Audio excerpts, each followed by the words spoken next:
बच्चों, तो अभी आप बैरियर मेथड में देखे, कॉन्डोम के बारे में जाने, फीमेल कॉन्डोम फेमिडोन कहलाता है। दूसरा बैरियर मेथड में अगर हम लोग देखते हैं तो मैंने 3 बातें लिखी हैं। डायफ्राम, एक शब्द क्या लिखा है, डायफ्राम। अब डायफ्राम से आप ये वाला डायफ्राम मत समझ लेना, डायफ्राम टर्म अलग अलग जगह आता है। एक डायफ्राम आपका बैरियर मेथड भी एक सर्वाइकल कैप और एक वॉल्ट है, लगभग तीनों रबर के बने होते। देखो ये फीमेल के लिए होता है, मोस्टली चीजें फीमेल के लिए, अगर देखा जाए मोस्टली चीजें, मैक्सिमम चीजें जो आती हैं फीमेल के लिए, मेल के लिए बहुत ही कम चीजें हैं। तो फिलहाल मैंने देखा कि ये मैंने पहला पॉइंट लिखा, ये जो तीनों चीज बैरियर है, डायफ्राम हो गया, सर्वाइकल कैप और वॉल्ट, ये तीनों फीमेल के लिए पहला पॉइंट। दूसरी बात है मैंने लिखा कि made up from rubber and inserted into the female reproductive tract to cover cervix during coitus. ये क्या करता है, सिंपल सी बात है, जो फीमेल वाली जो भी चीजें हैं वो कहाँ लगाई जाएंगी, वेजाइना में या सर्विक्स रीजन। सर्विक्स बहुत अच्छे से बार बार रिपीट कर रहा हूँ, बहुत इंपॉर्टेंट स्ट्रक्चर यूटेरस का पार्ट होता है। Neck of uterus, neck of uterus क्या कहलाता है, सर्विक्स। तो वहां पे इसको लगाया जाता है क्वाइटिस के समय। स्पर्म को किससे रोकते हैं, एग से मिलने से रोकते हैं। यहाँ पे मैंने एक पॉइंट लिखा है कि ये reproductive tract to cover cervix during coitus, ये इसको क्वाइटिस के टाइम पे सर्विक्स को कवर करके रखते हैं जिससे कि स्पर्म एग से ना मिल पाए। फिर मैंने पॉइंट लिखा कि यदि इनमें लिखा है if use spermicidal cream, jelly, foam, ये कुछ केमिकल्स होते हैं, अगर इनका यूज किया जाए किसके साथ, इन बैरियर के साथ, तो इनकी जो कॉन्ट्रासेप्शन की प्रॉपर्टी है वो और भी ज्यादा इंक्रीज हो जाएगी। अगर इनके साथ क्या इंक्रीज, क्योंकि स्पर्म पहुंचेगा और केमिकल्स को तुरंत मार दें तो कितना अच्छा रहेगा। तो कहीं ना कहीं देखा जाए कि अगर इनको स्पर्मिसाइडल क्रीम के साथ यूज किया जाए तो ये क्या करते हैं, इनकी इफिशिएंसी और भी ज्यादा इंक्रीज हो जाती है। अभी देखो डायफ्राम, सर्वाइकल कैप और वॉल्ट इस तरीके से दिखता है। डायफ्राम ऐसा है, सर्वाइकल कैप ऐसा है, लगभग तीनों सेम ही नजर आते हैं, बस थोड़ा सा अंतर है। तो इनको अच्छे से देख के जाना क्या चीज क्या है, देख लेना, हो सकता है फिगर आ जाए और पूछ लिया जाए। अब हम लोग नेक्स्ट मेथड डिस्कस करेंगे, इसको देख लो अच्छे से बेटा। कॉन्ट्रासेप्शन में हम लोग 2 बातें पढ़ ली है, एक तो हम लोग नेचुरल मेथड पढ़ लिए, दूसरा हम लोग बैरियर मेथड पढ़ लिए, और तीसरा हम लोग पढ़ने जा रहे हैं इंट्रा यूटेराइन डिवाइस। ये सबसे इंपॉर्टेंट मेथड और सबसे सक्सेस मेथड यही है, इंट्रा यूटेराइन डिवाइस।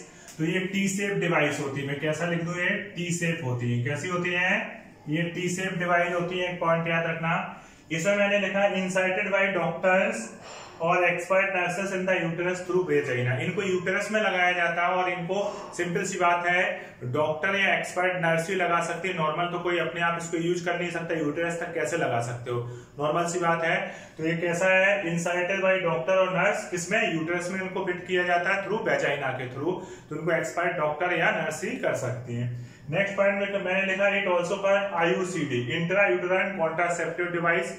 इनको आईयूसीडी भी बोल सकते हैं, आईयूडीएस को हम लोग क्या बोल सकते हैं, आईयूसीडी भी बोल सकते हैं। फिर लिखा first IUCD by used by Grafenberg. ये कभी क्वेश्चन आया नहीं है, बस ऐसे लिख दिया है कि, और ये पहला जो सबसे पहले आईयूसीडी बना था ये सिल्वर का बना हुआ था। किसका बना हुआ था, सिल्वर का। पर प्रेजेंट टाइम पे किसका यूज हो रहा है, कॉपर का।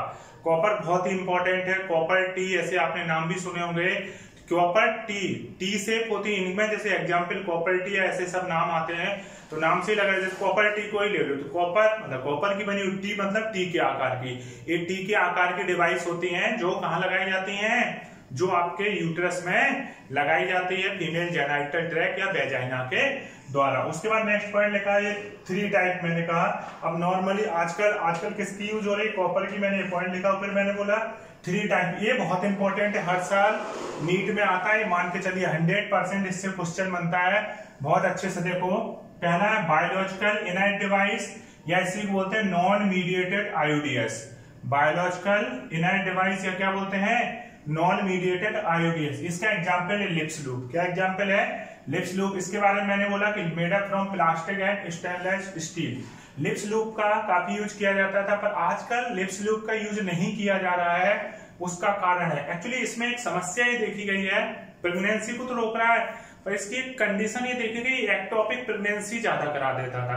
एक्टोपिक प्रेगनेंसी हो गई तो फिर सर्जरी करनी पड़ेगी, ऑपरेशन, फिर वही समस्या होगी। तो इसका क्या मतलब है?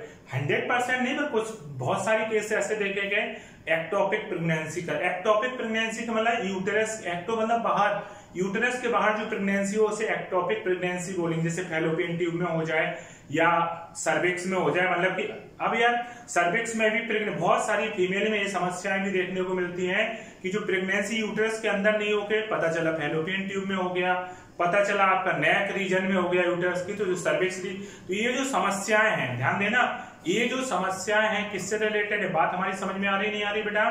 तो यहाँ पे ध्यान देना, बायोलॉजिकल इनर्ट डिवाइस या नॉन मीडिएटेड आईयूडीएस का एग्जांपल क्या होगा? लिप्स लूप, जो कि प्लास्टिक और स्टेनलेस स्टील का बना होता है। लिप्स लूप का आज यूज नहीं किया जा रहा है क्योंकि ये क्या करा देता है? Ectopic pregnancy.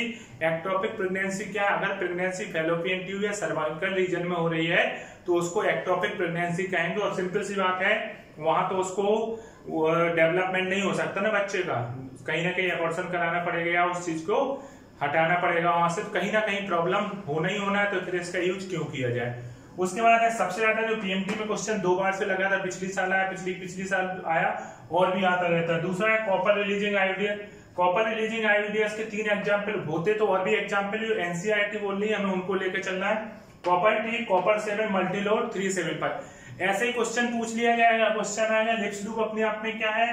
पहला ऑप्शन दिया होगा बायोलॉजिकल इनर्ट डिवाइस, दूसरा होगा कॉपर रिलीजिंग आईयूडीएस, तीसरा होगा हार्मोनल रिलीजिंग आईयूडीएस। तो आपको ध्यान देना पड़ेगा कहां पे था, इसको बहुत अच्छे से इस चीज को रट लेना।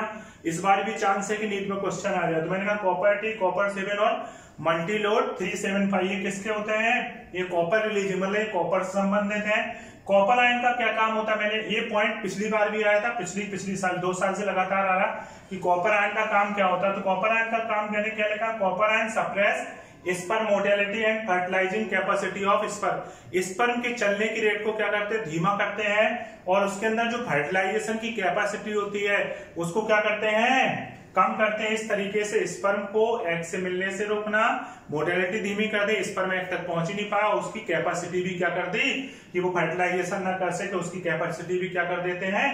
कम करते हैं, सप्रेस करते हैं। उसके बाद है हार्मोनल रिलीजिंग आईयूडीएस। हार्मोनल रिलीजिंग आईयूडीएस में एक तो लिखा है मैंने प्रोजेस्टेड और एक क्या लिखा है? LNG-20।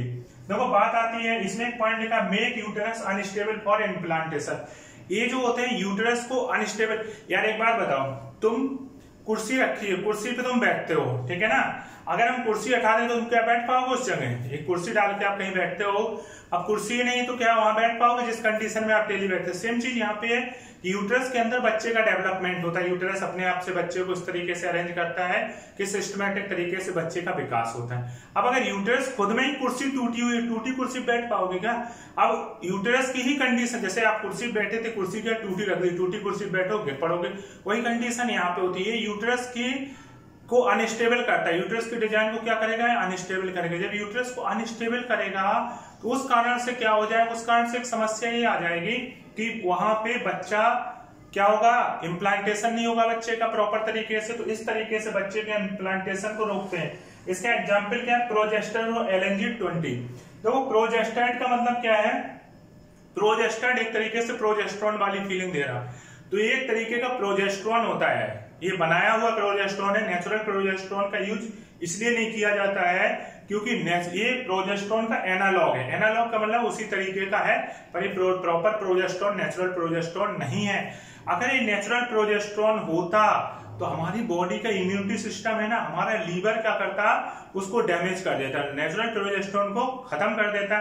इसलिए किसका यूज किया जाता है? प्रोजेस्टेड का यूज किया जाता है। LNG-20 क्या है? लीवो नॉर्गेस्ट्रॉल, ये भी ये इनका काम क्या होता है? इनको अनस्टेबल करना। तो इतनी बातें आपको समझ, ये तीनों बहुत अच्छे से याद होना चाहिए। एग्जाम्पल 100% आता है, हमेशा आता रहता है, इसलिए बहुत अच्छे से ध्यान दो, इसको छाप लो, देख लो एक बार, फिर मैं इसके आगे का डिस्कस करता हूँ। अच्छे से देख लो बच्चों, ठीक है।